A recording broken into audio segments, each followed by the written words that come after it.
workforce trends. There will need to be an action item following the New Century discussion, which I would make a suggested motion for that. But before that time, staff, we're ready. Joe, Brad, or who's in charge? Brad's always in charge. No. I would ask Brad to kick us off. I'll kick it off. Go right ahead. All right, good afternoon, Commissioners. Brad Reinhardt with Facilities Management. Thank you for the opportunity to present to you today. I'm joined at the table this afternoon by Lydia Travis, our Strategy and Planning Manager within Facilities, and Joe Waters, Assistant County Manager. The focus of our presentation today is on the New Century office building and whether the county should make use of this building as a means to ultimately solve for our current and immediate facility needs of mental health and DHE facilities here in Olathe. This is not an SFMP update per se. The Strategic Facilities Master Planning effort concluded with a Committee of the Whole presentation to the board in December.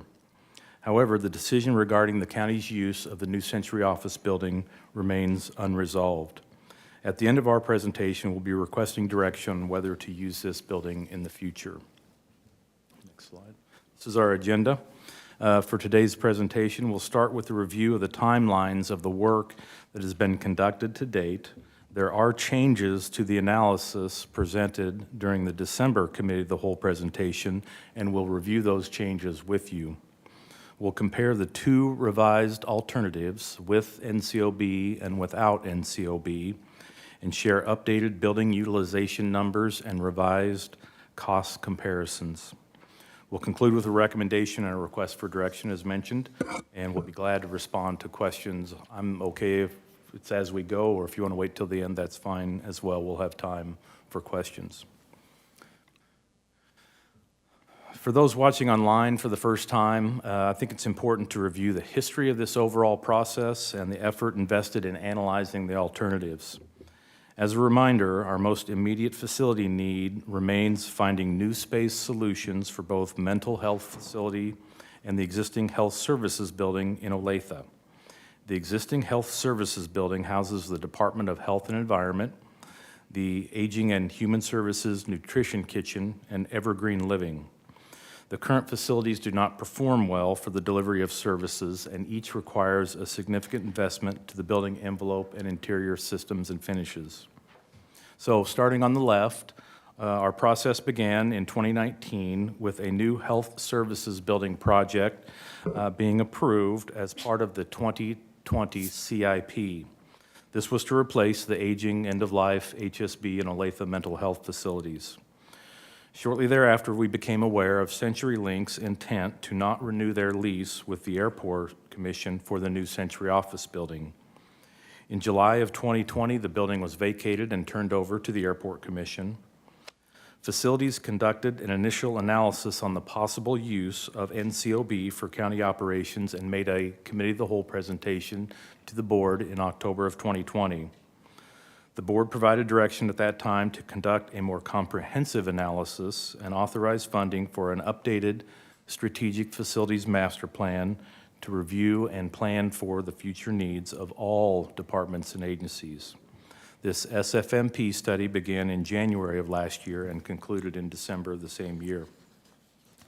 A decision was not reached with the SFMP, and it concluded with two alternative paths forward, and as mentioned, the with NCOB and without NCOB. Since that presentation in December, Facilities and the County Manager's Office have continued discussions with departments about the realities and impacts associated with relocating to New Century office building. As a result of this continued discussion and analysis, there are changes to the with NCOB plan. Could you say that again, please? There are we have changes to the with NCOB plan, which we'll go through here. Sorry. Oh, well, there was ambient noise. I didn't make Okay. that out. You're good.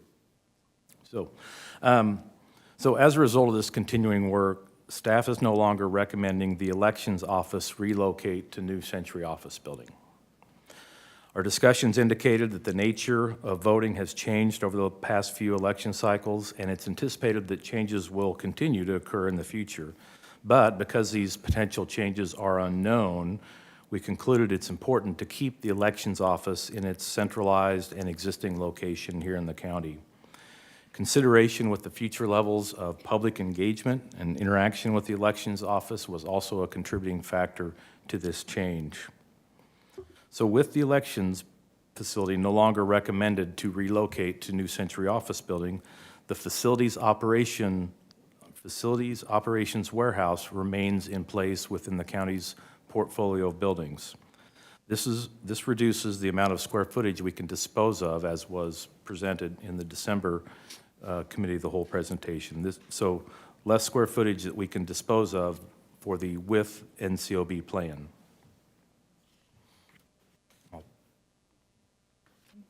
I'm Lydia Travis, Project Manager with Facilities, and I'll be walking through the proposed portfolio changes and comparison of the two plans here. Could you speak closer? Need the Yes. microphone a little closer, just, Yell. yeah, Okay, is that better? Yes. that's better. This setting, I never get the, yell at us. I can never get the microphone right. Just this setting, Joe, okay.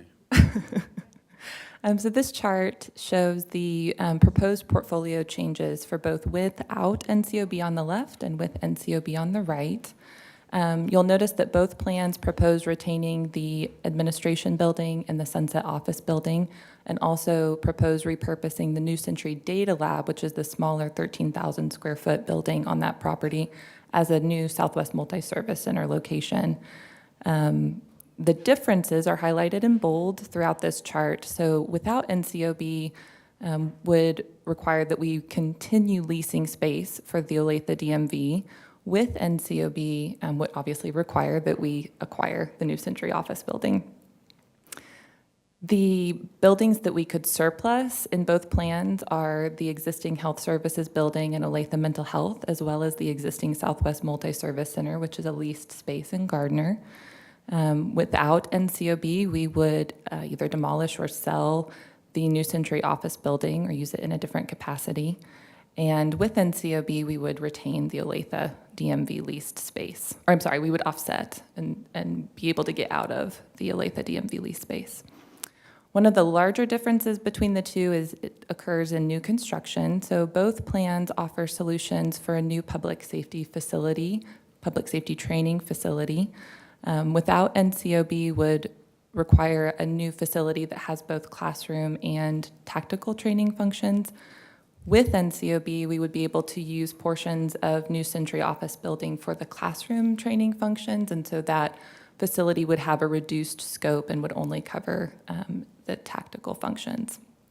And then the really big difference is that without NCOB would require a new health services building to be constructed. So as we continue to further analyze the New Century Office building and projected utilization of that building, we looked at it in two different ways pertaining to square footage. The graph on the left showing building total includes shared spaces like lobbies, the auditorium, the cafeteria space. So it includes that in the percentage of the building that we would be using. And you can see over time, in the first 5 years, we would anticipate using about 48% of the building, and then really peak at 15 years at about 64% of the building. The graph on the right looks at space a little bit differently in the building and focuses only on office suite space, so the suite space that we're using either for department functions or storage. And when we look at only suite space, not including shared spaces, those percentages drop pretty dramatically.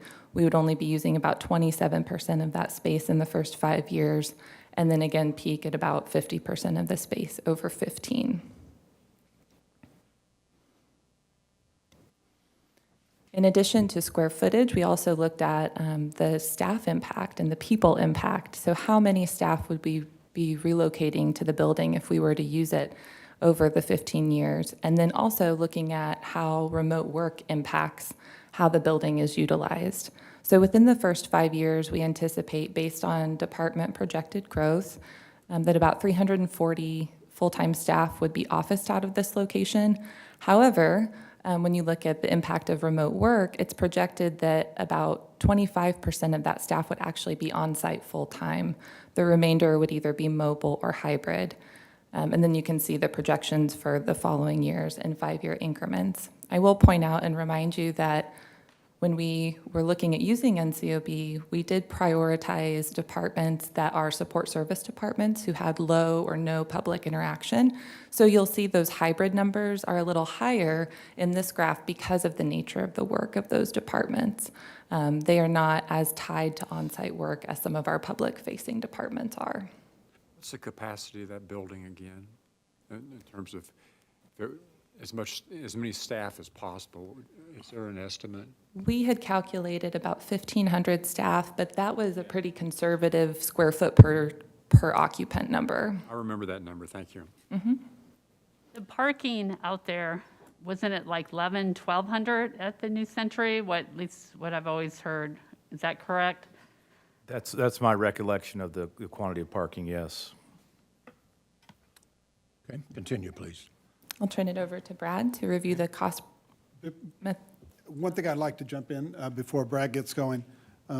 As we think about the previous slide with the percentages of the total square footage of the building that would be occupied and then the usable, I would point out that 64% there is comparable to in the previous iteration that included the election operations out there, we were at 82%. So it's a significant reduction in the utilization of the building.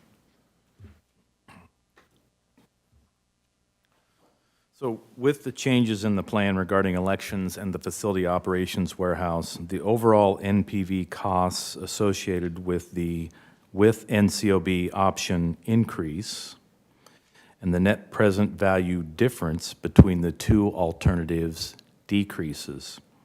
This difference is now approximately $24 million between the two alternatives, and that's reduced from the numbers shared in December of approximately $58 million at that time. Neither graph above now includes any costs or savings associated with elections or facilities operations warehouse. They've been removed from this analysis. These graphs are a similar comparison to what was shown on the previous slide, except they represent estimated total costs for each of the two options with inflation applied. I will note that we've modified our estimated construction inflation values based on projections from Engineering News Record publication. The SFMP analysis used a fixed inflation rate over 15 years, as that was more of a strategic planning effort. But as we prepare our specific CIP project submissions for the upcoming budget years, we use the engineering record methodology of construction cost inflation. So the difference in total cost between the two options has decreased to $65 million from the previous projection of $156 million. Again, this decrease in difference results in removing elections from further consideration in relocating to New Century Office Building. So in summary, our recommendation is to proceed with option A, to not use the New Century Office Building for county operations. With the elections office removed from consideration and the facility operations warehouse remaining in place, the revised cost difference between the two plans does not justify use of New Century Office Building. The level of utilization by the county of this 450,000 square foot building is also an important consideration. The difference in costs between the two options may further be eroded by future inflation rates, actual timing of the projects, and the challenge of predicting the true long-term office space needs going forward. We also considered the disruption of services to the public as we implement the plan and the disruption to the department operations with 19 departments relocating at some point in time over this period, and that's with the NCOB approach. So I will pause there. This is really the conclusion of what we had for you. If there's a discussion or questions you'd like to ask, we do have a recommended path forward and would look for direction when ready. Well, my suggestion, based upon the information presented today, and without the election office being in the building, that we direct staff to continue coordinating efforts with the Airport Commission and Van Trust on the leasing or sale of that office building. I guess I have another question. One of the other issues also is Evergreen Living, which is part of that public health complex. So I don't know that it's ever made sense to me to tear down the public health portion of the building when you've still got Evergreen Living occupying the other portion. It seems to me that's a key portion of going forward. So we've got to come up with a solution, I'll use that term, to Evergreen Living. We have another, 5 years left on our original 20-year commitment. And I think there are discussions going on which hopefully will bring us to a conclusion, but cannot say for sure. So I have no problem following your direction of, working with the Airport Commission as well as Van Trust, who has responsibilities for that building. But we should not forget about the challenge of Evergreen Living in that public health facility. Ms. Allenbrand. Mr. Chairman, thank you. And I do have a motion when you're ready, but a part of me I know that you guys have done a lot of work on this. The hours and the time that was spent involved in this I know has just been tremendous. There was a part of me that wished that maybe we could have used part of it and then leased the other part out, but it is what it is, and I trust your judgment, and I trust the Airport Commission to figure out what we do from here on in. And I do have a motion prepared, Mr. Chair, if the other commissioners. Okay, well, there are some other questions, Ms. Hanslick. Yes, thank you. I had a couple of questions. First of all, thank you for all the work on this. I know it's been difficult, as, Commissioner Allenbrand said. I wondered, the current approach, which would not include the NCOB, would still be a cost savings of $65 million, as best you can tell at this point. Is that correct? I'm looking at slide 9.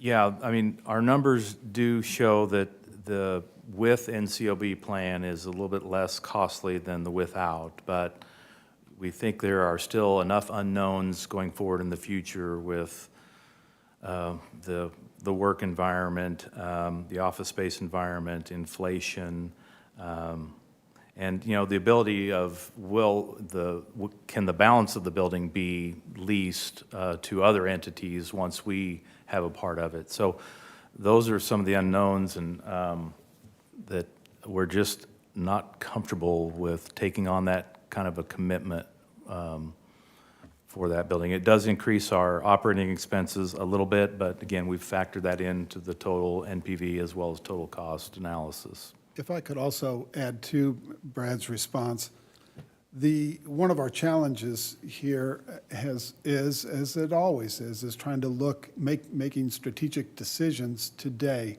looking 15 years out. There's a wide variety of businesses that the county is in, and a number of them were going to be impacted in this overall strategic plan.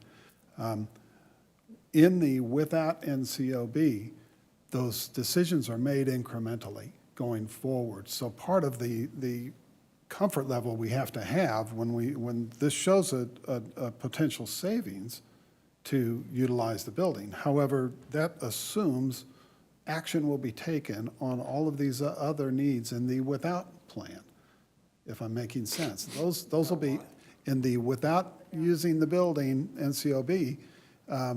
There's timelines shown, you've seen those, that the numbers are run, assuming those decisions get made.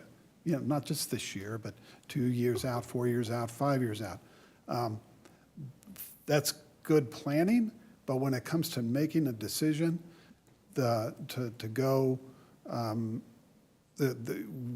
will not be asked to approve every one of those projects like right now. Those will be for future boards to make when the time is right, and that might be years later than what is shown on this schedule. If that's the case, then these numbers shift dramatically. When the delta when the potential savings was much higher, when we were going to occupy 82% of the building, those unknowns, not just a gut feel, but by all analysis and every way we could look at it, when there was a large delta there of 60-some million, that was still going to be a solid approach. That was still a solid recommendation. But when we dropped down to occupying only 64% of the building, the potential savings gets narrower and narrower, and those unknowns could very easily flip it to an unwise financial decision, but we would already be down that path. I appreciate that. Thank you for that additional information. Just a couple follow-ups on that. Do we know if the current election office building will be sufficient for a certain number of years as the county grows and we need more voting machines and more space? Is that space going to be sufficient? And at what point, I mean, right now it's pretty tight when we go there for canvas meetings. Has that been included in any of these discussions as potentially having to replace or expand that building? Yes, it has.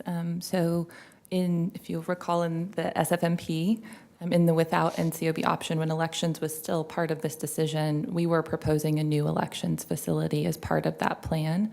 So in this scenario, since we're removing elections from the NCOB decision, we would still be monitoring that and looking at over time if we do need to look at replacing that building. But it does appear in the 15-year plan. Thank you. Mr. Myers. So when does NCOB not become viable?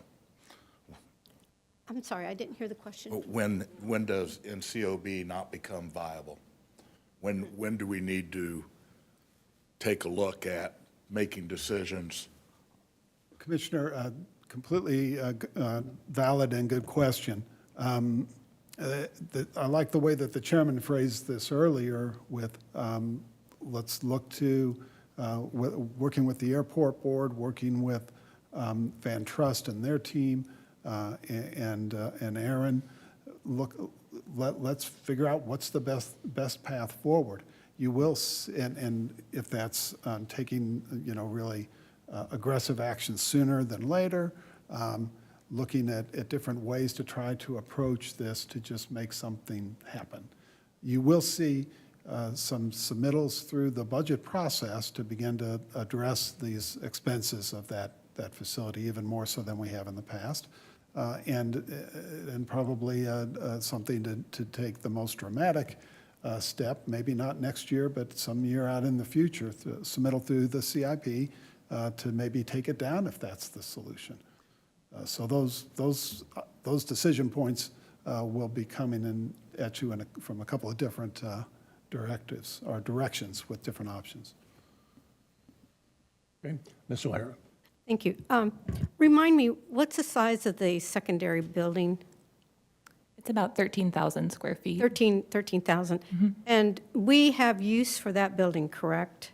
Correct. Yes, Okay. we're proposing that as the replacement. And the way for that it's Southwest situated on the Multi-Service land, Center. it's not going to impede the sale of the 480,000 square foot building? I don't believe so. No, I thinking about the way the site plan, I would say no. It's really set out there on the perimeter as Okay. an ancillary. You might just check with Van Trust to make sure. And I would like to see what their aggressive plan is to sell the property, because, I mean, it's a difficult piece of property. especially since we've come down through the pandemic and use of office space is much less. There's a lot of hybrid, and so I would like to know what kind of aggressive sales plan that Van Trust has on this. Well, Van Okay. Trust is very experienced, but it might be good to have a report from them in regards to the activities that they're engaged in. Okay? Other questions, Mr. Ashcraft? Thank you, Mr. Chairman. Commissioner Meyer, for the sake of argument, depending on how you want to define viable, that structure at this time in this market is not viable. I mean, that's what we're stuck with. I think the approach is reasonable given current conditions. If the market does work itself out within a reasonable period of time, an intact, well-maintained structure like that probably has a lot of value. But as Mr. Waters has pointed out, we're going to have to look at it every year. And I don't like the situation. I would like to call Mr. Waters wrong, but in this case, I think his synopsis is spot on. Yes, yes, Well, amongst all the other unknowns, yes. the development of our Commerce Center on the east side of the airport might have an impact on the use of the old North Supply building. So determine what that might be, but that could be. Well, Mr. Chairman, I did want to ask Mr. Waters one question, or any of our good staff. We are absolutely sure there isn't an opportunity to effectively and efficiently use part of that building going forward because of remodeling costs, operational costs. There just is no opportunity to do that because it is, well, it is an albatross. It's a financial albatross on the airport and ultimately on us. Do you mean for temporary uses? Temporary or short-term without huge cost. And I just want to, I mean, that's stuck in my brain, and so I may ask that question again as plans progress. Mr. Chairman? Yes. Excuse me. Did you want a response to Well, I was that? hoping for a response of some sort, yes. And I'm not trying to put you on the spot, but I mean, that's the question that I hear, because some people say, well, then why don't you just tear it down? And I'm just going, if it was a bad building, I could argue that, but it's not a bad building. One comment I might make regarding the building is it is an office building, and so, you know, we had looked at, and this was maybe another consideration with regard to elections use and storage of their equipment. It really isn't a warehouse space, doesn't have a warehouse space. There's a long distance from where the storage areas are in the basement level to the loading dock. So it really is a office building at the end of the day, and that, you know, limits other ideas and alternatives that we, you know, certainly initially threw out, but then kind of quickly resolved, well, that really won't work well, or that's, you know, an impact. So one response to, I guess, to your comment. Okay. And All right, Ms. if I- O'Hara. Yeah, I think that I understand that you would like to find a use for part of it, but if you use part of it, then it's going to impede the sale most likely. And if you're going on a temporary basis, and then you're going to have to relocate No, fair enough. those facilities, I think unfortunately, we are just looking at a functionally obsolete building. It's huge, 480,000 square feet. Well, it's functionally limited, not necessarily Yeah. absolute. Maybe yeah, somebody obsolete. can, well, it's pretty, no one wants it. I mean, we would give it away. Well, I want to I make think, sure I that. think, I think Van there's Trust- other office space which is going without tenants also in the current economic environment. And so if that environment does not change, then that creates additional issues. But anyway, Fair enough. Ms. Fast. Yeah, one of the issues that I've brought up several times is that our appraisal rate was done pre-COVID, and under FAA rules, we have a lot of limitations on how much we can even lower it. So, I mean, now, can we go forward? And I've brought up about going to our senators to help get off some of this red tape on the building, which really impedes it for Van Trust. I've seen no movement on that, so I'll keep bringing it up.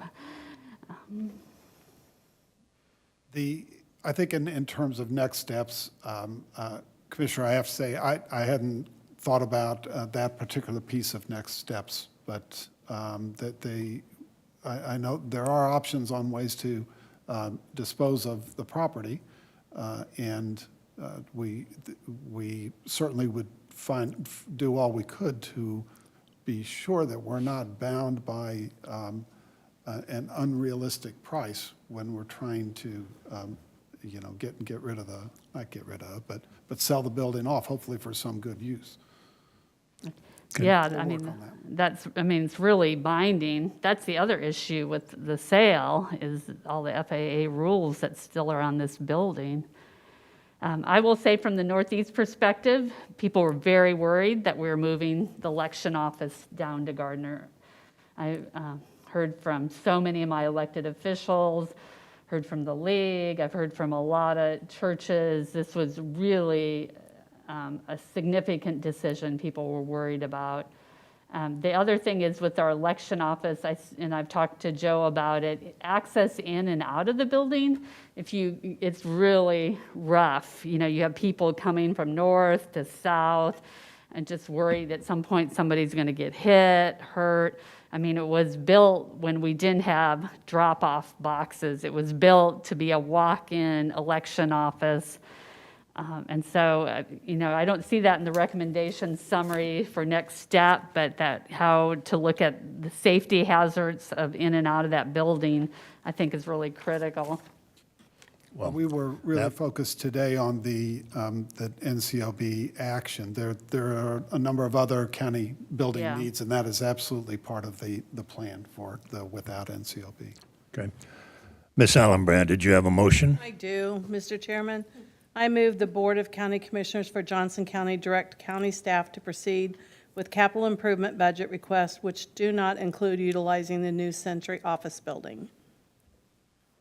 Well, I would like to add to that, giving the staff specific instructions to coordinate with the Airport Commission and Van Trust in promoting the sale or private lease of the building, something like that.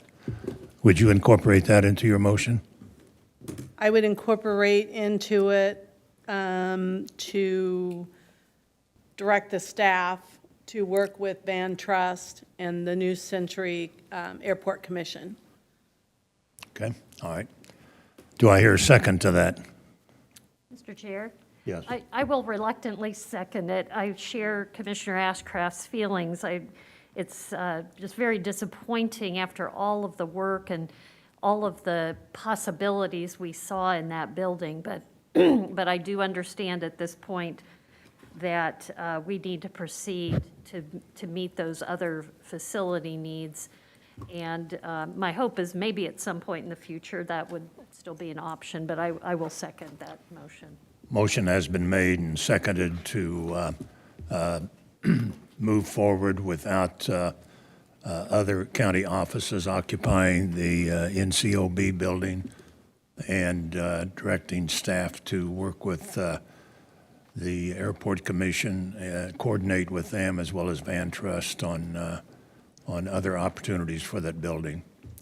I guess I want to say that I'm very happy about the election office. Thank you for preserving access to voting, not putting it down in Gardner. Okay.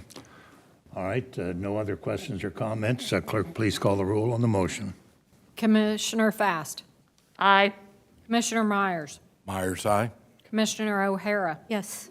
Commissioner Hanslick, Hanslick, aye. Commissioner Ashcraft, Yes. Commissioner Allenbrand, Alan Brand, aye. and Chairman Eilert. Aye. I have 7 votes in favor, none opposed, so the motion carries. And staff, again, thank you very much for your diligence in evaluating all aspects of possibilities. And so we'll need to continue discussions about other CIP projects as we go forward. So thank you very much. Thank you, Mr. Chairman, and thank you, Commissioners. Okay? Do we need to take a break before we go to the next item? If not, we'll shift to workforce trends.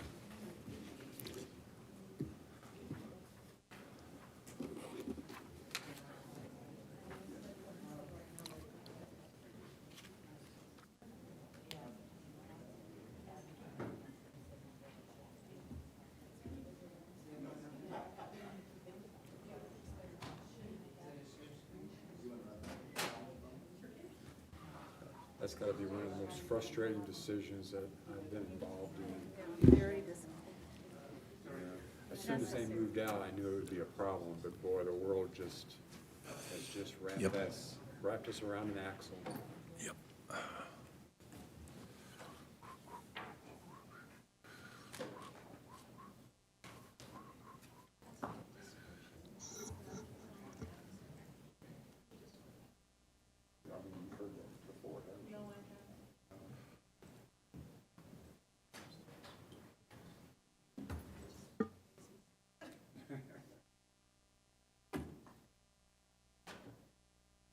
That's my folks.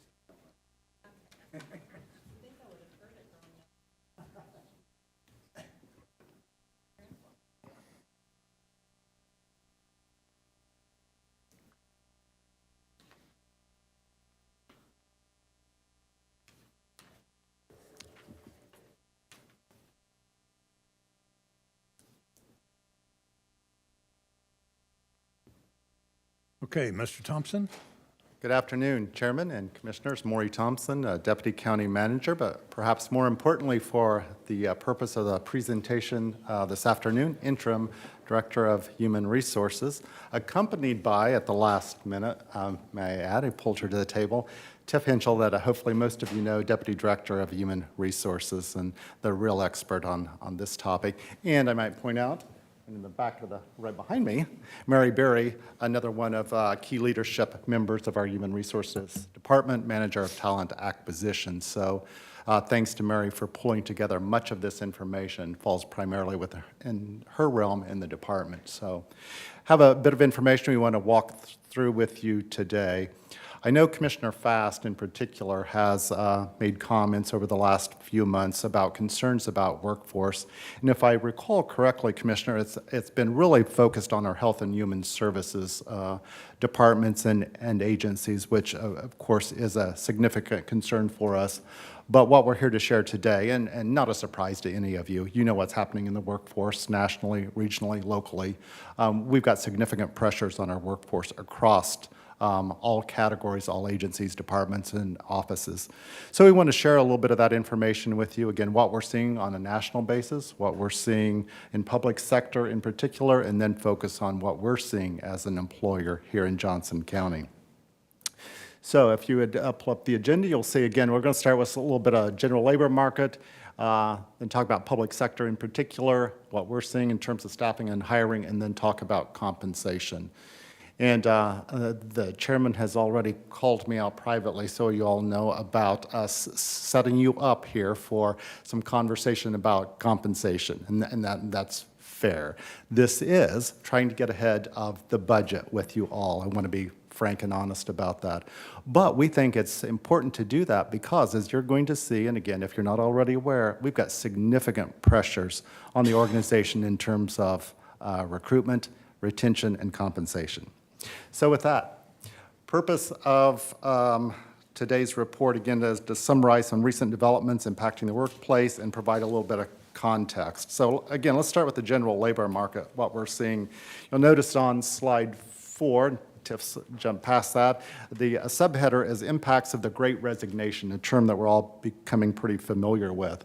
Next slide, we talk about what do we mean when we talk about the Great Resignation. We hear comments about employees being tired, burned out, restless. As we were talking about that with staff, we tend to want to relate this back directly to the pandemic. And that's accurate on one hand, in my estimation, and in another, it's really advanced beyond that. Was the pandemic the driving factor for a lot of what we're seeing? Absolutely it was. But we're really in a post-pandemic in terms of the employment conversation now, and because of what happened, employees are making different choices. We're seeing large numbers of employees leave the workforce for a number of reasons. When we look at what the literature is telling us, we see that employees are craving investment in different things, in the human aspects of work. They're looking for a renewed sense of purpose, meaningful interactions, not just transactions with colleagues and managers. But we're also seeing that employees are saying they want better pay, they want better benefits, and they want better perks. So as we begin to look at the job openings around the country, we see some dramatic growth. Open job postings in the U.S. grew, and I've inserted dramatically in my estimation throughout 2001, and they continue into 22. U.S. job postings on Indeed were 60.4% above their level on February 1st, 2020, that pre-pandemic baseline. And Mary, again, it just had sent me, I believe it was on Monday, another article from Indeed. So that was Indeed specific. Indeed is also reporting, if you look nationwide beyond just what they have in their database, HR job openings have increased 132% since February 2020 and up 3% from 4 weeks ago. So a subset HR in particular, and I can talk a little bit more about that as we go on. But again, some dramatic numbers and increase. Conference Board reported job openings with a hiring bonus more than doubled between March 2020 and October 21. I'll talk a little more later about what we're doing in terms of hiring bonuses as a strategy. And then in November of 21, the Pew Institute reported that there are more jobs than jobless people, and we pointed out what we're seeing in Kansas, 1.4 jobs per unemployed person. So as we know, more jobs than we've got people to go around. Looking at unemployment rates, so that typically becomes one of the next questions when you begin looking at that statistic. Well, what is our unemployment rate? We've gone back and did a 3-year look back from 2019, which I would call pre-pandemic levels, to 2021, kind of post-pandemic, if you will, in terms of the employment market. And you can see what's happened there in the second set of lines for Johnson County in particular. We went from 2.4 pre-pandemic down to 1.7 post-pandemic, so we're 0.7 percentage points below where we were before we went into the pandemic. Another indication of that type labor market. So I talked about numbers of people leaving the workforce. In the next slide, the quitters market, if you will, numbers of workers leaving the workforce. And I apologize for this slide. We pulled it from another source, so lots of blue lines there.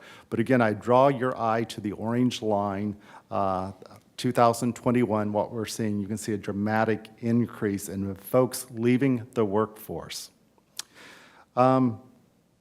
Again, while we look at the general labor market, we look at what are our retention risks. We are seeing that lower wage, frontline workers, and employees of color, and those are all distinct categories when we look at them in this regard, are more likely to consider new employment at historically higher rates than we have seen. When they talk about leaving, they're seeking, again, higher quality jobs, more job security, and you'll see I failed to pull off my note here, but that's one point, maybe good that I left it on here, one point where I do believe we have an advantage there in terms of job security. There was a reference fairly recently to how we as an organization were able to manage through the Great Recession when we were seeing the private sector and our public sector peers need to resort to layoffs. Very proud that we were able to manage through that without doing so. So I think we do have that in our corner, if you will, in terms of job security. Also seeking safety and better pay again. Higher earning white and knowledge workers, maybe traditionally better referenced as white collar professional workers, are less likely to consider leaving the workforce.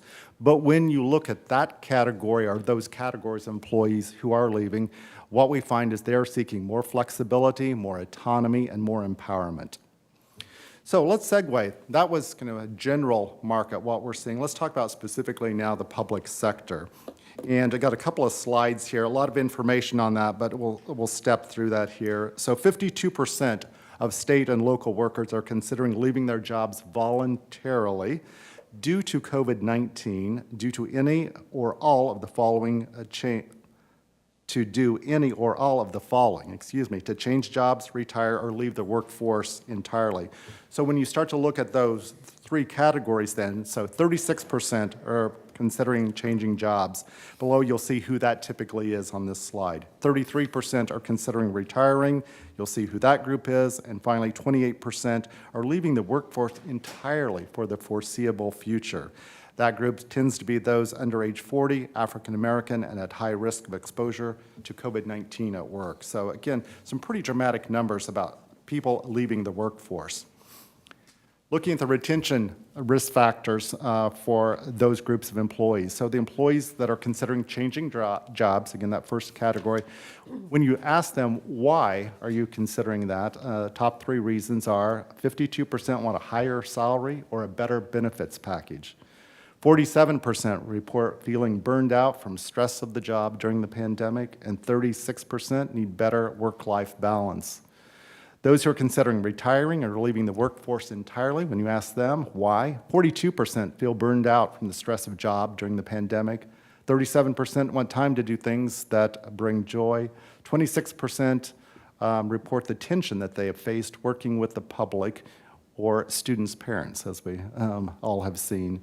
And finally, those who are thinking about leaving, causing an increase in people leaving their jobs voluntarily. 58% of those are reporting added stress due to the pandemic, 52% concerned about safety due to the pandemic, and 47% are just rethinking what they want to do going forward.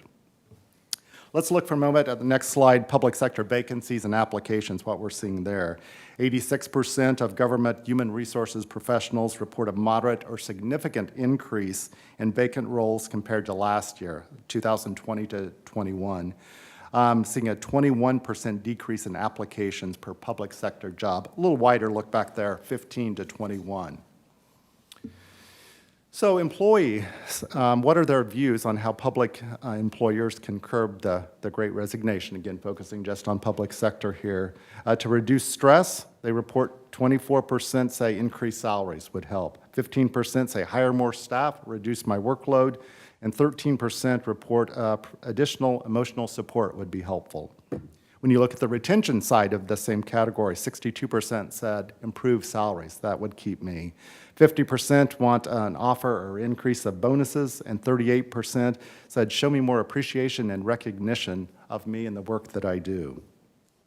So again, that's public sector. Let's talk about Johnson County specific right now and the impacts of the Great Resignation. So looking at our turnover and vacancies, slide 17, you look at that top orange line, that's our total turnover rate. You can see a pretty significant increase from 20 to 21, 13.9, so almost 14 to almost 17% in our turnover rate.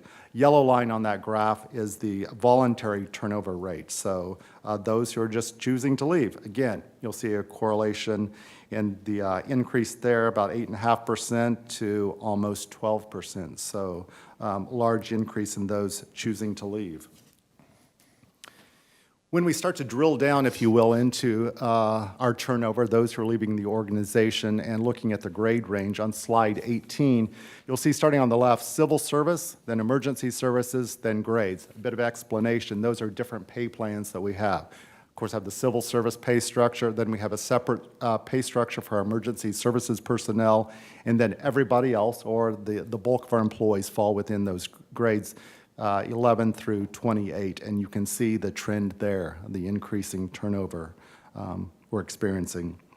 Slide 19, the percentage of terms, and sorry for the lingo there, that terminations, by years of service, again, including voluntary and involuntary when we talk about terminations here. And again, you can see the increase there. Probably not surprisingly, looking at the left-hand side of this chart, less than 1 year and 1 to 3 years, that's where we are seeing the highest percentage of turnover, which I would suggest is pretty typical. If you can retain an employee, in our case, longer than 3 years, the likelihood of them staying with us continues to increase. But again, overall, you're seeing that same trend about increasing numbers of folks leaving the organization. Slide 20, I'm not going to dwell on that. The purpose of that is to show, just as I indicated, the large number of employees in those grades 12 through 14, kind of the bulk of our workforce, and we're seeing the highest rates there. So then let's talk specifically about retirement and what we're seeing there in terms of eligibility. And you can look at our two employment plans, CAPERS and KP&F for public safety personnel. You can see those numbers are growing too. Probably a reflection on the baby boom generation and those leaving the workforce, compounded by the fact, I think, that we know that the generations coming up behind them aren't as large. So we've got a natural or inherent problem there in terms of ability to fill those jobs. Next slide talks about our position vacancy rate, and you can see there, again, trend continues. Looking at our vacancy rate increase from 21 to 22, see a significant increase. Looking back 28 to 21, we were staying pretty consistent, around 8%, generally a little over year after year. But again, we saw that big bump going into 22.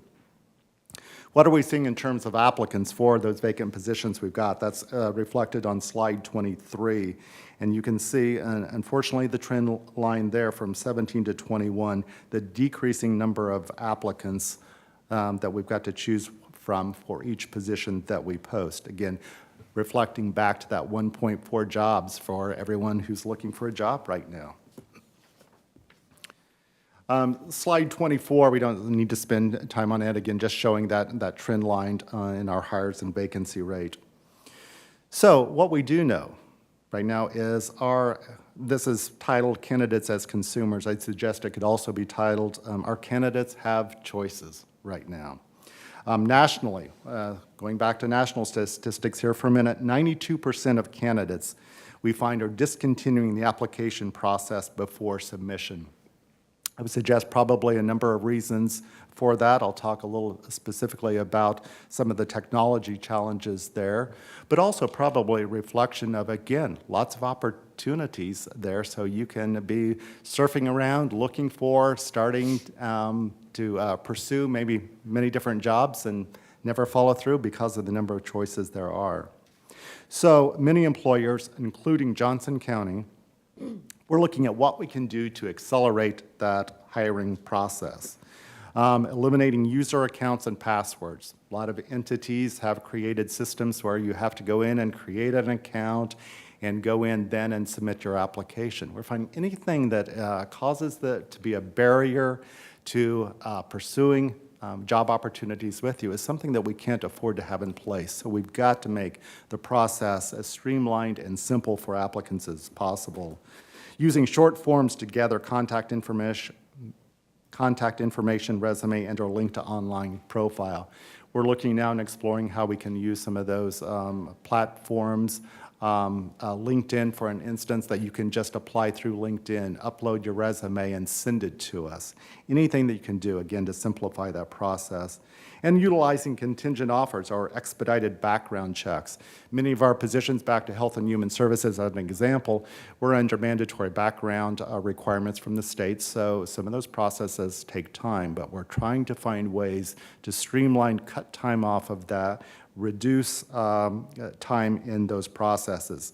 Again, contingent offers, I think, is something that we need to be pursuing, and we are pursuing. Can we, as quickly as we identify a good, viable candidate, make a contingent offer to them that still provides protection for us? It's contingent upon all appropriate background checks, but doing something, quite frankly, to get them on the hook so that they don't get away from us as quick as possible.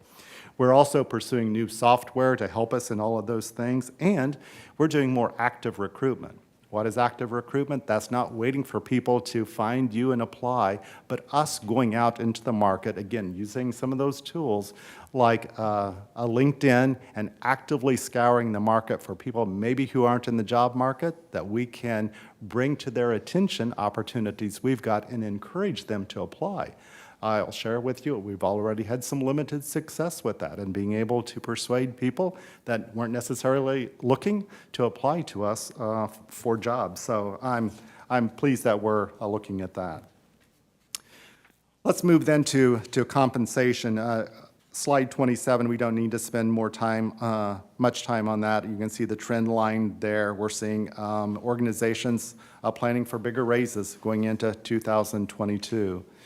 Slide 28, we may want to spend a little bit more time on it. I think it's perhaps more telling. So the top line is salary increase budgets. Again, looking at what organizations are planning in terms of compensation. You see that trend line going up pretty significantly there. The bottom line, though, I find pretty interesting too. That's salary structure movements. So not only are organizations looking at what do we need to do in terms of putting more money into our compensation, but how do we need to be thinking about our whole compensation structures differently, and you'll see that they're doing that.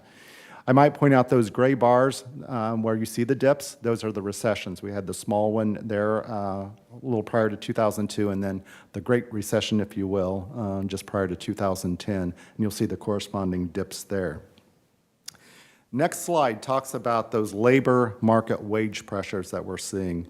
Our ability to compete for talent, particularly at those lower grades or that mid-grade range, again, where the bulk of our employees are, we're seeing difficulty there, not surprisingly. We're also seeing compounding pay compression, or you might say existing employees losing ground, and I want to talk a little bit about that on the next slide. So on slide 20, the blue line, we're comparing two employees here. So the blue line is an employee who starts, looks like January 2016, and you can see goes along month by month. And into the first year, the market changes, so we adjust our pay plan accordingly, which we do every year based on if the market moves, we adjust it accordingly. But we adjust those, the bottom of those grades to make sure that they're not what we call the below minimum adjustments there, bringing them up. So at the end of that year, the employee receives that below minimum adjustment and a merit increase. So you can see their wage goes up. They go along another year. Into the next year, they don't qualify for the below minimum adjustment, but get another merit increase. Wage goes up. So a few months into that second year, another employee starts. And this is meant to depict another very similar employee, same grade, same job. You can see where the beginning wage is now for that same job. So they start, you go along another few months to the end of the next year, employee one gets another merit increase, but employee two gets the below minimum adjustment and merit increase. And I would point out not as much, but you can see they're within pennies of the existing employee. So you've had an employee who's been working for us and doing a great job, getting merit increases annually. And you get into the beginning of year three, a peer who's hired in is now making, again, within pennies of them. So that's what we mean about pay compression. Also, that's becoming a growing issue because of the market. What we're required to offer employees to get them in the door is oftentimes now above those minimums. So it's putting more pressure. So you hire an employee in at a higher rate, then you have to look at, are we treating existing employees fairly, compensating them appropriately for their years of service? Again, just more pressure on our wage structure. So finally, what are we doing to try to address some of these issues? Well, I want to start by saying thank you to the Board of County Commissioners. You may recall in May of this past year, you approved new human resources policies, which did provide some additional flexibility to management to be able to respond to issues like we're facing now in this labor market. So within that, gave us flexibility to look at recruitment incentives, referral bonuses, sign-on bonuses, and leave acceleration. We are utilizing that authority across the organization. Quite frankly, I don't know that it's doing, well, I know it's not doing enough. Hopefully, it's making an impact, but we are still struggling. Again, I talked about looking at new avenues of recruitment. We're looking at, how many tools can we expand to? What can we use to be out there in the market, trying to find and locate employees. We're also looking, as I mentioned, to look at our career portal enhancements. We have now developed a total compensation calculator.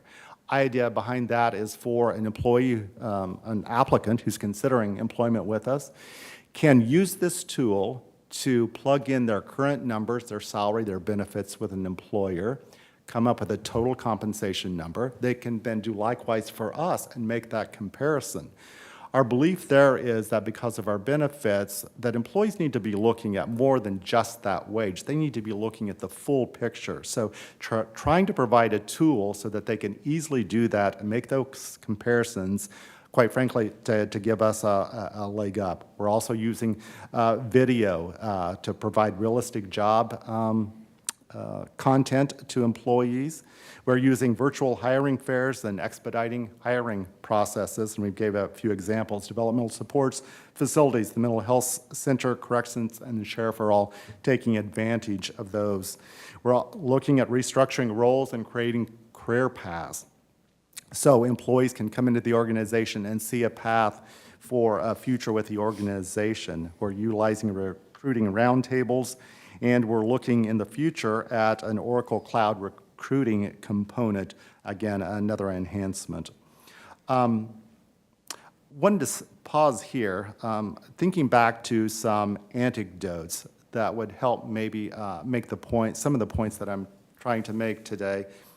I've got a list of examples, and these are things that I had made note of just this week alone. I mentioned the Indeed article, but looking at wastewater, talking to Susan yesterday, talking about the great challenge in hiring and retention challenges at Johnson County Wastewater in their collection system crews. These are positions that respond to emergencies with wet weather events, backups, and overflows, in addition to their daily work of cleaning, inspecting, and requiring lines. It says we have lost employees to multiple utilities in the area. They're leaving for fairly significant pay increases as an entry-level job, for increases ranging from $3 to $6 an hour or more. So folks are leaving. Recruiting then, backfilling those, is a big struggle. Auditor, division that you all see. As I'm part of a string of conversation this week, it was noted down, we're down 3 positions there. We all know about the struggles we've had in those positions. So a good time to pause and say I've concentrated a lot on the bulk of those employees where we have lots of employees in those job grades. But we've still got these same pressures, if not greater in many respects, in those individual one-off positions, if you will, those professionals struggling to find applicants for those jobs. Then just this morning, I had a staff member in corrections had shared with Robert, and he shared this with me. KSNT in Topeka was reporting March 1st, so Tuesday. Shawnee County will pay Department of Corrections workers more after the Shawnee County Commission approved a series of significant pay adjustments on Monday. According to the commission, the need to keep in a higher quality, they said officers, required the commission to take steps to approve higher wages. The multi-level base and differential pay program can bring wages for current and new corrections officers up by $6 an hour on top of an enhanced based pay rate. In addition to the starting wage for a correctional specialist, the commission also approved a $1.50 hourly pay differential for all hourly staff working within the detention facilities, a $2 hourly pay differential for all department uniformed security staff within the detention facilities, and a $2.50 hour pay differential for all 24/7 security staff working within a detention facility with a vacancy rate of 25% or higher, which is considered a crisis staffing level. The commission also set up a referral bonus of up to $1,500 to be paid in installments by Shawnee County to the current county employees who refer a new hire, something else that we are doing across the organization in specific departments. Following positions have been approved at this time for the referral bonus, and I give you this list as an example of where they're seeing pressures in Shawnee County. The Sheriff's Office, Communication Specialists and Dispatch. Department of Corrections, their Corrections Specialists, Department of Corrections Custodians, Parks and Recreation, Park Maintenance Workers, Public Works Road Maintenance, Public Works Bridge Maintenance, Health Department, Registered Nurses, Health Department Dietitians, and Human Resources Payroll Assistant. So again, lots of pressures there. I recall Sedgwick County, likewise, a few months ago, made my word, significant compensation decisions about bonuses, sign-on, et cetera, trying to fill some of their positions that they had significant vacancies in. Also, as part of a conversation with public safety professionals here in the county this week, talking about numbers of vacancies they're seeing in sworn law enforcement and wage pressures they're seeing, competing, quite frankly, with their peers around the county and struggles in filling those positions. So lots of examples, and I know you are all seeing those, hearing about those as well. So in summary today, in order to continue to maintain the compensation philosophy that you all have established for us, and I would characterize that by saying we don't intend to be the lower payer, nor do we intend to be the highest payer, but we want a fair, adequate compensation structure for our employees. In order to continue to meet that charge, we're going to need to be creative. We're going to need to be flexible with our workforce.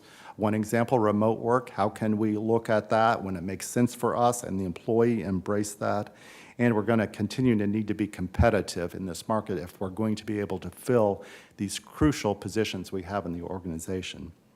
So with that, I'd be happy to stand for questions. Mr. Thompson, you mentioned Sedgwick and Shawnee County. After their actions, how does that compare with us in similar positions? Are they at, above, or below, or what? Yeah, I don't know, Chairman, and I thought about that. We can look at it. I'm also speculate, quite frankly, we're probably still in better position, but I would suggest you have to keep that in mind in terms of the differences in those labor markets, the going rate as well. So, yeah, we can take a look at that. The last couple of days, there have been one or two major U.S. corporations who have announced that employees will be coming back in person on site rather than virtual. Does that have an impact? How so, sir? Well, I'm just talking about, for instance, if I'm working, depends upon the position, but if I'm working at home virtually, that allows me to do other things during my workday that I can't do if I'm in my office.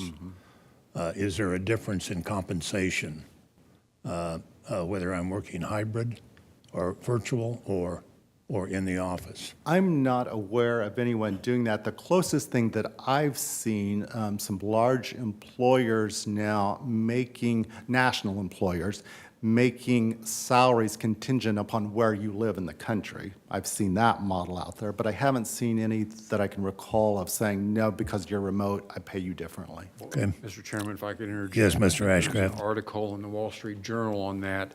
There's been some conversation about people who work remotely versus in office and having some compensation differential because the cost of commuting and the cost of office space is less for them to compensate them somewhat differently, but nothing was resolved. They were just talking about COVID has just manifested itself in that kind of discussion. And we have had those conversations as well. Well, let me ask you another question to follow up. You know, public safety, I think across the country is a challenge, whether it's police departments, sheriff's departments, MedAct, you know, across the, and I know that some of our cities are very, very competitive, and but what is the sense of those in our community? Are those who are paid at a higher level having greater success? I assume so, but maybe not. That was, at the risk of managing by anecdote here, that's what I hear. Again, that conversation that I referenced with public safety personnel in the county, that's what they were reporting. yes, those who bump up a few dollars, they're able to pull from their neighbor, and people will make that transition. Okay. So, yeah, it can become a vicious cycle. Ms. Hansley? Thank you. Thanks for the report, Mr. Thompson. It's very, very helpful. I've wondered if we done any recent employee surveys of our county staff to get a sense of maybe how many are thinking of leaving or looking, or what are the things they're looking for to be able to retain them, or just get a sense of what's meaningful to our staff. Tiff? We have not done an engagement survey for probably. Can you turn your mic on? We haven't done an engagement survey, I think, for 2 years. We're getting ready to do a survey more related to diversity. We also do a benefit survey, and Brent is here, so I would refer to him, but I think it's been 2 years since we've done that as well. So it has been a bit of time since we have asked our staff. We do look at exit survey data anecdotally to get to one of Chairman's points. We had an employee that we recently hired, came on board, was here for 2 weeks, and her previous employer called her back and offered her the opportunity to work from home, and she left to go back to work remotely. And so we are starting to see some of the impact of that and look at that anecdotally through exit interviews. Thank you. Ms. O'Hara? Thank you. What percentage of our budget is salaries? Approximately. I won't hold you to it. 70%, isn't it? Yeah, that's Yeah. what I, 70%, I think, Yeah. yeah, 70%. a good number. Okay. depending on how you define salaries. Yeah. Well, okay, benefits, the whole wax, 70%. Keep in mind, there's, 4,100 plus employees. Right. Right. So this wage inflation is going to have huge pressures on our budget. Oh, yeah. Sure. And flexibility does seem to be a key in maintaining employees who can work from home. Agree. I mean, we are just absolutely in a sea change. Yeah. Agree. Okay, thank you. Other questions? Ms. Allenbrand? Thank you, Mr. Chair. So the different grades, first of all, thank you guys for putting this together, both of you. I know it took a lot of time to do that. And so the different grades, does that include the sheriff's office, Johnson County Parks and Rec? So does that cover or do they have different budgets? Yeah, I'm looking for, there's a Like couple Parks and Rec, slides. do they Commissioner, have a to get to separate? that. So on slide 18, you'll see our turnover. If you're talking about turnover by grade range, civil service is the law enforcement component over there on the left. Okay, so they're all in this grade Yes. somewhere, okay. Well, and again, that's the sworn, not the civilian, so. Okay, and then the other thing I want to say, I do know of some companies who are offering to work from home when you can, and they provide their complete computer, the system.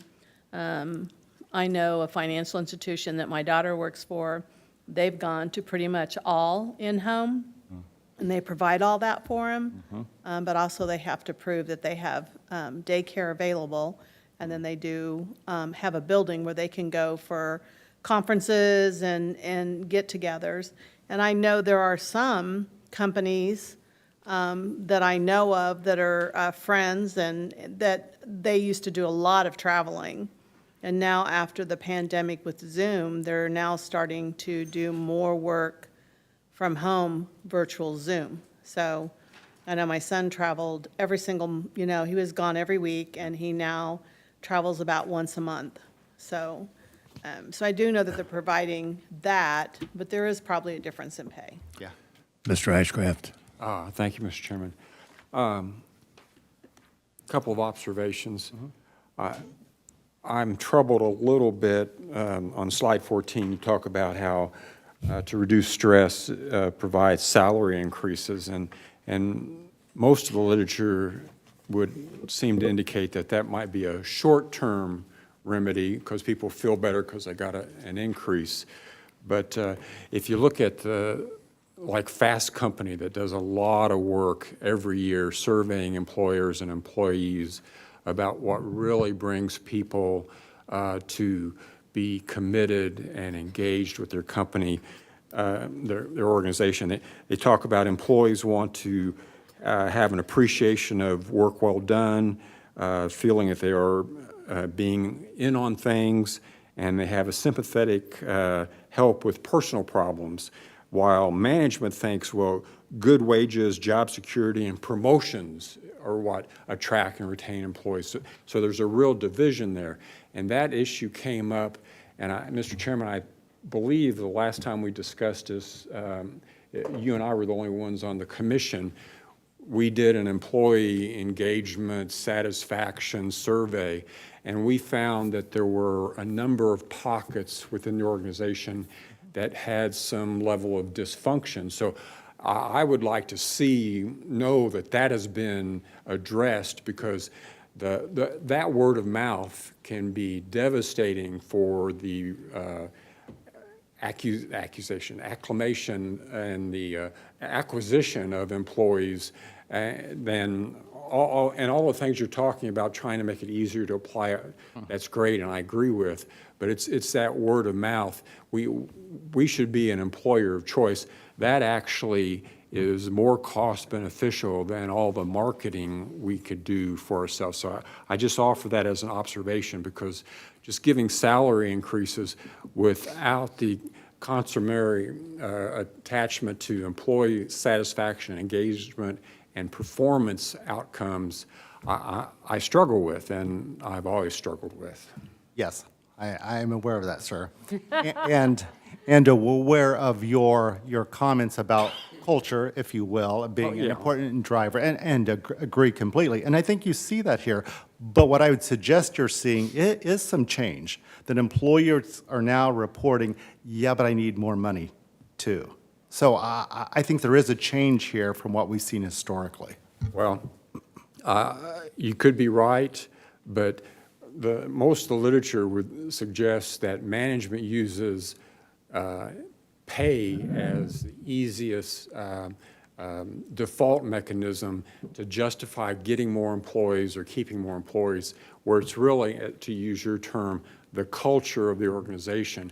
That is what makes or breaks the performance. So we will continue to debate that, I'm sure. So, Chairman, this is Penny. I would like to add a little bit, or say something to Commissioner Ashcraft and your points that are made. We do focus on culture quite a bit here, as you know, with high performance organization. And I'm really proud about how that comes up when we hire people in retention discussions. We do also do the employee engagement every couple of years. As Tiff said, we're getting ready to do a modified version, because in between we do have started implementing some focus on diversity in between the employee engagement years.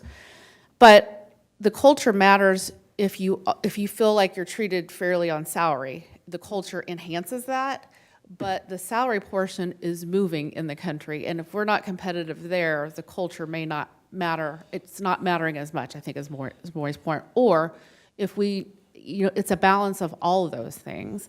We at least have to have a fair level, but the fairness and who our competitors are all moving.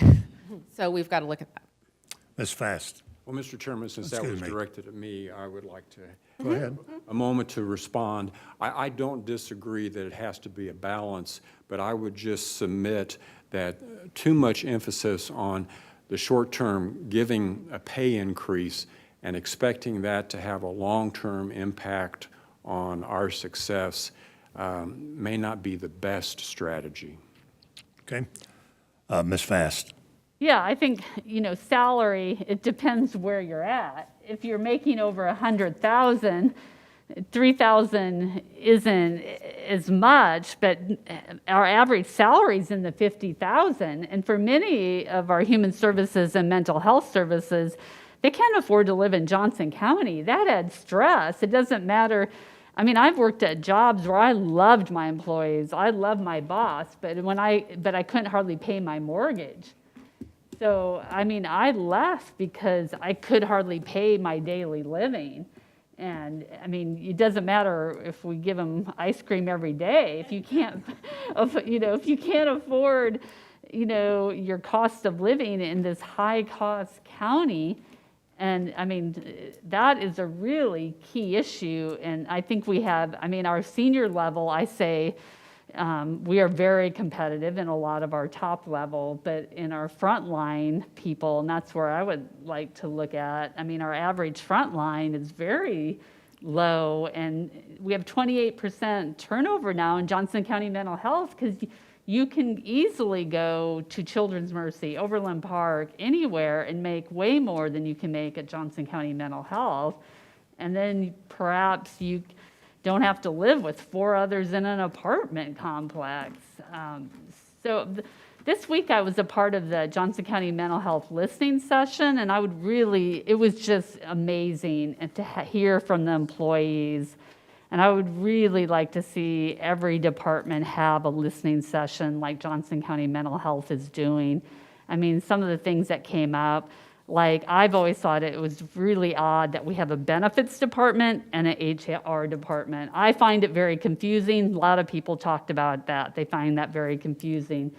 I find it very hard. I've worked in federal government, state government, for a university, a school district, and accessing our discounts and services is hard. And people talked about, we have the Disney and ICE, but what are the other discounts that we have? And I know Jody sends that out each week, but I think, I myself, it's really hard to know what are those specials that we have and where do we go and how do we provide more information of all the benefits that we have to each of our departments. And that was interesting. That came up a lot, and I feel that same way. I don't know how to access a lot of the benefits that I have because it just feels like kind of overwhelming in this county. And people talked a lot about remote and flexibility, how few jobs there are for 3 days, and that they really like the remote with being, having children. A lot of people don't live in our county because they can't afford to live in our county, and it's travel time. So I think you've identified all of those. I really would like to see the listening piece, the survey, the sessions, each department director, and doing what the auditor's doing with mental health.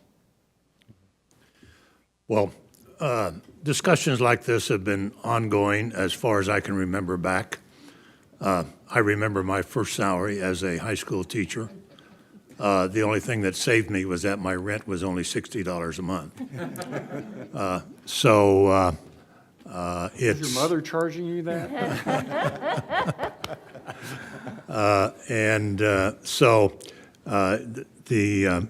The numbers are different, and the challenges have always been there. And so the information that you've presented us today, I think, is excellent and will help us to make a decision that will continue to allow our services to be delivered in an appropriate and hopefully effective manner. So if there's no other questions, Ms. Fast? Yeah, so why do we have a HR and a benefits? Why do we have 2 departments?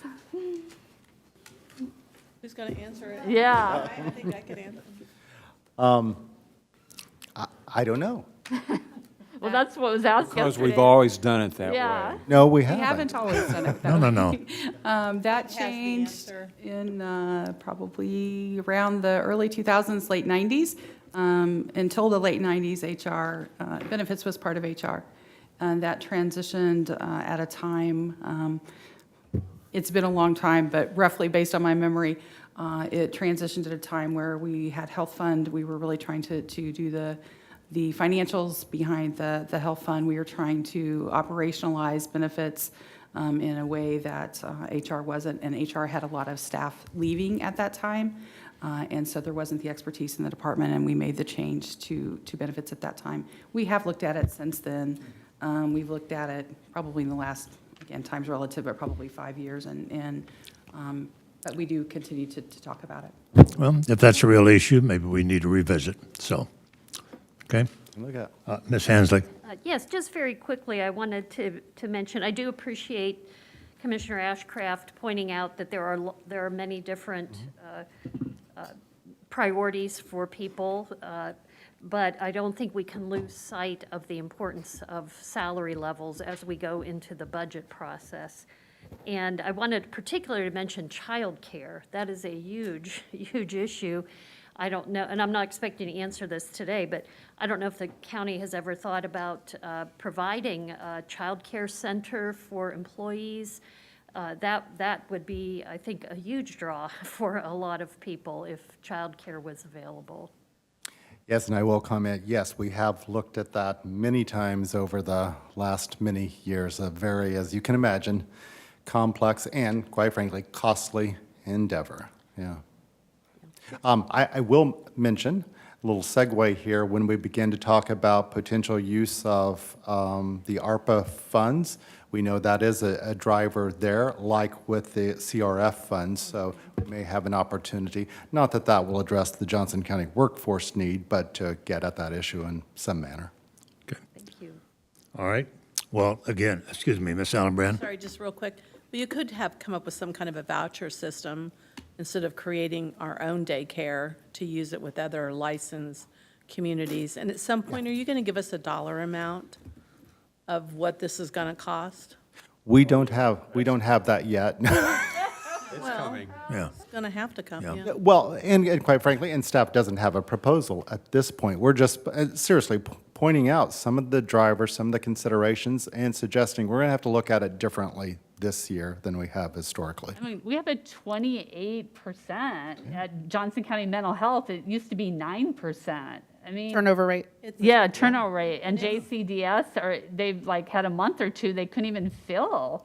And so I think during the budget, these departments that have such a high turnover rate, I mean, I think that needs to be a part of the budget. We see in Sedgwick, Shawnee, the state of Missouri increased salaries for human services worker. Governor Kelly has, because of the huge shortage in these human service professions. I mean, I'm talking corrections, wide range. It will be part of the budget discussions because it is a pressure that's greater than the typical year discussion on compensation. I think also the last couple of years have brought many, many challenges to a lot of employee operations. I can think of a very highly qualified healthcare professional and said, I'm almost burnt out. I'm tired. Yeah. And I can think mental health would be another area which there would be a significant amount of pressure. So let's not forget the circumstances in which we live today. So, which hopefully will change. Hopefully. Okay. All right. Well, thank you very much. Good information. Appreciate it. You bet. We are adjourned. Thank you, Mr. Chair. Sorry about cutting you off earlier.